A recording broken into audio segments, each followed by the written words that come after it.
आज की कहानी है बेटी का दर्द। माँ बाप नहीं समझेंगे तो और कौन समझेगा। वीना जी और कपिल जी की आंखें बता रही थीं कि दोनों ने सारी रात बेचैनी से काटी है। वीना जी के गालों पर सूखे आंसुओं के निशान उनके दर्द को छुपाने की नाकामयाब कोशिश कर रहे थे। दोनों ही उदास बैठे कमरे की दीवार पर टंगी अपनी बेटी पारुल की फोटो को निहार रहे थे। आप कुछ फल खाकर दवाई ले लीजिए, कब तक यहीं बैठे रहेंगे। अगर आपकी तबीयत खराब हो गई तो मैं क्या करूंगी और कहाँ जाऊंगी। तभी घर की डोरबेल बजी। कौन होगा, प्रश्न की निगाहों से कपिल जी ने वीना जी की तरफ देखा। अरे कमला होगी, 9 बज रहे हैं, इसी वक्त आती है। यह कहकर वीना जी दरवाजा खोलने चली गई। दरवाजा खोलते ही कमला बोली, क्या भाभी, कब से बेल बजा रही हूँ, दरवाजा खोलने में इतना समय क्यों लग गया। मैं जल्दी से काम निपटाती हूँ, बोलकर कमला किचन में चली जाती है। और तेरी किचन तो पूरा ही साफ है, सिंक में बर्तन भी नहीं है। मैंने तो कल रात में ही बता दिया था कि मैं कल आऊंगी। और यह क्या, सुबह की चाय नाश्ते के बर्तन भी नहीं है। ऐसा तो कभी नहीं हुआ। मेरे आने से पहले ही भाभी वैसे चाय नाश्ता साहब को खिला देती है, क्योंकि उन्हें दवाई लेनी होती है। कुछ देर सोचते हुए, चलो कोई नहीं, पहले घर की साफ सफाई कर देती हूँ, फिर भाभी से पूछती हूँ आखिर क्या बात है। सब जगह सफाई करने के बाद झाड़ू लेकर वीना जी के कमरे में जाने लगी तो वहीं रुक गई। प्लीज आप एक बार उनसे बात कर लीजिए, वो लोग जो कुछ कहेंगे क्या हम मान लेंगे। अपनी बेटी पर भरोसा कीजिए, आप भी जानते हैं कि वो लोग कितने लालची हैं पैसे ऐंठने की। ये उनकी कोई नई साजिश है। वीना जी कपिल को समझा रही थी, जानता हूँ, ये सब समझता भी हूँ, लेकिन तुम ही बताओ हम क्या कर सकते हैं। हम लोगों ने सब देख समझ कर ही शादी की थी, अब उसकी किस्मत खराब निकली तो हम लोग इसमें क्या कर सकते हैं। और फिर लोग वो चाहते ही क्या है, यही ना कि वो घर का सब काम करे और सबको खुश रखे। लेकिन तुम्हारी बेटी से वो भी नहीं हो रहा, जरा जरा सी बात पर फोन कर देती है और किस पति पत्नी के बीच झगड़े नहीं होते। तभी वीना जी को आभास हुआ कि कमला शायद कमरे के बाहर है। कमला, वीना जी ने आवाज लगाई। जी भाभी, सफाई हो गई है, बस आपके कमरे की बाकी है, कमला ने बाहर से ही कहा। नहीं, तू रहने दे, मैं आज यहाँ का काम कर लूंगी, वीना जी ने दरवाजे पर आकर कहा और उसकी नजर फिर कमला से मिली। उसकी आंखें नम थी, उसे बहुत आश्चर्य हुआ। कमला किचन में जाकर पोहा और चाय बनाने लगी। नाश्ते की ट्रे रखकर वीना जी के पास गई। भाभी, ये पोहा और चाय ले लीजिए, आप दोनों ने कल से कुछ नहीं खाया है, पहले आप लोग ये खा लीजिए, नाश्ता कर लीजिए, फिर मुझे आप लोगों से कुछ बात करनी है। वीना जी ने प्रश्नवाचक दृष्टि से कमला को देखा और उसने इशारों से कहा, पहले नाश्ता कर लो। मैं यही ड्राइंग बाहरी रूम में आपका इंतजार कर रही हूँ, साहब को भी प्लीज लेके आइएगा। थोड़ी देर बाद वीना जी ने और कपिल जी बाहर आए। दोनों ने ही कमला को देखते हुए कहा, साहब, भाभी जी, मैं आपसे कुछ बात करूंगी, जिसके लिए आप मुझे पहले ही माफ कर दीजिए, क्योंकि छोटा मुंह बड़ी बात होगी।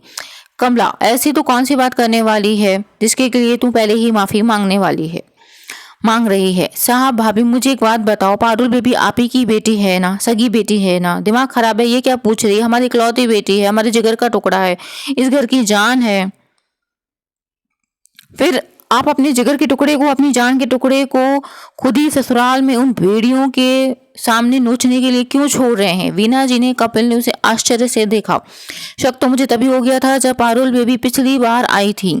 मैंने देखा था उसकी पीठ पर, गर्दन पर मार के निशान थे। मैंने पूछा था तो बेबी ने कहा कि बाथरूम में फिसल गई थी। आप मुझे एक बात बताओ कि हमारी बेटियां अपने मायके के बाथरूम में क्यों नहीं फिसलती हैं।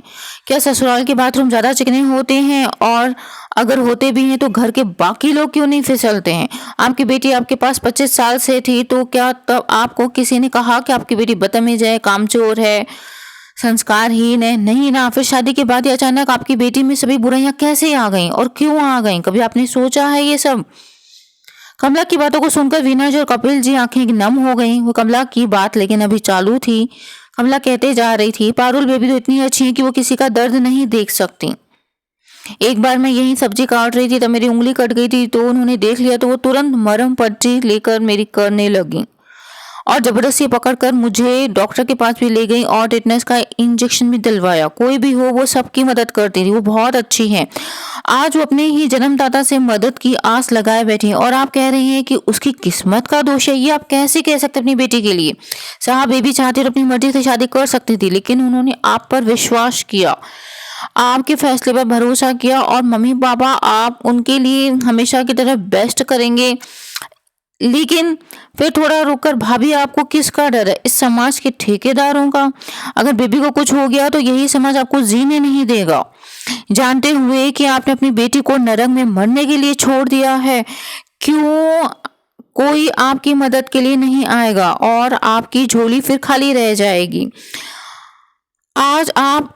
आज जब आप अपनी बेटी के दुख और तकलीफ को नहीं समझ रहे तो उन भेड़ियों से आप क्यों उम्मीद कर रहे हैं? और कैसे उम्मीद कर सकते हैं कि वो आपकी बेटी के दुख दर्द को समझ रहे हैं? समझे, आप तो बल्कि उनके जन्मदाता हो। देर मत करो साहब, भाभी पारुल बेबी की मदद करो, उसको वो जंगली जानवर मार कर नोच कर खा जाएंगे। उससे पहले उसकी मदद करो, बचा लो, वरना बेटी की लाश का बोझ आपको जीने नहीं देगा और मरने भी नहीं देगा।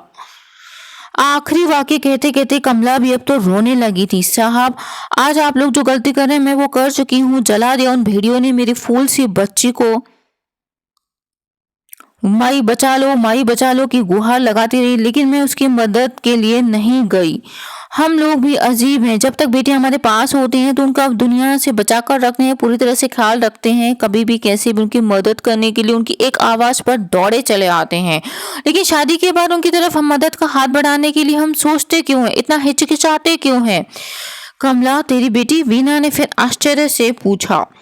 हाँ भाभी, मैं कमला जो काम करते करते बड़बड़ करती रहती है, छोटी सी बात पर हंस देती है। सीने में तूफान उसने कैद कर रखा था। वो अपनी आप बीती बताती है कि मैं अपनी बेटी की मदद नहीं कर पाई। आप तो ये गलती मत करो, अपनी बेटी पर अपनी परवरिश पर भरोसा करो। आपकी बेटी आपसे झूठ नहीं बोल रही, वो वहाँ सच में परेशान होगी, दुखी होगी। कमला की बात सुनकर कपिल जी वहां से उठकर कमरे में चले गए और थोड़ी देर तैयार होकर वीना जी से कहा, जल्दी चलिए, हमें अपनी बेटी की मदद करने जाना है। आज पारुल को उन जानवरों से मुक्ति दिलाकर हम अपने पास ले आएंगे। फिर कमला की तरफ मुड़कर बोले, कमला तुम्हारा बहुत बहुत शुक्रिया, हमारा फर्ज हमें याद दिलाने के लिए और जिंदगी की सबसे बड़ी भूल को सुधारने के लिए आज तुमने हमारी बहुत मदद कर गई है। कमला हाथ जोड़कर बोली, जाओ साहब पारुल बेबी की मदद कीजिए। कपिल जी और वीना जी अपनी बेटी की मदद के लिए तुरंत रवाना हो गए। तो ये थी फ्रेंड छोटी सी कहानी। वाकई में बच्चों का दर्द, बेटी का दर्द जो है माँ बाप नहीं समझेंगे तो और कौन समझेगा। कमला की बातें भी सही थी। जिस बेटी को हम लोग शादी के पहले इतना बचा कर रखते हैं, दुनिया वालों से संभालते हैं, उसे वो करते हैं, केयर करते हैं, तो शादी के बाद आखिर ऐसे ही अनजाना कैसे छोड़ देते हैं। तो यही सब कमला उनको समझा रही थी। तो बात ये नहीं थी। तो ये थी फ्रेंड छोटी सी कहानी कैसी लगी? कहानी अच्छी लगी तो प्लीज़ वीडियो को लाइक करें, शेयर करें और चैनल को अवश्य सब्सक्राइब करें। ऐसे ही कहानियों के लिए बने रहे चैनल पर। अभी के लिए इतना ही, शुक्रिया।